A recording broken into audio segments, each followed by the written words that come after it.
Welcome back to the channel. If you've been looking for a clear step-by-step way to set up HubSpot starting blocks company type in 2025, you've come to the right place. Whether you're just getting started with HubSpot or want to better organize your client data, this guide will walk you through everything you need to know. No confusion, no wasted time. Let's dive straight in. First things first, head over to hubspot.com and log in using your credentials. Once you're in, you'll land on the HubSpot home screen, which is your central dashboard for all business tools and navigation. Next, from the main navigation bar, look for the CRM section. This is where you manage all your company relationships and client interactions. Click on it to continue. Inside the CRM, locate the Companies tab. This is where HubSpot organizes all the businesses your company is currently dealing with. You'll see a list of companies already set up, or it might be empty if you're just starting fresh. Now select the company you want to configure.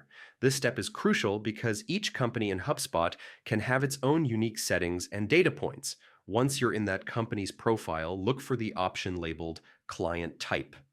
This is where you set up the starting blocks company type. Click on it to open the configuration settings. From here, choose the most appropriate client type that represents how this company fits into your business. For example, is it a prospect, a partner, a supplier, or a key client? Select the relevant type and then save your changes. That's it, your HubSpot. Starting blocks company type is now set up and configured, helping your team easily segment, filter, and manage client interactions moving forward. And there you have it, a quick and foolproof way to set up HubSpot starting blocks. Company type for 2025.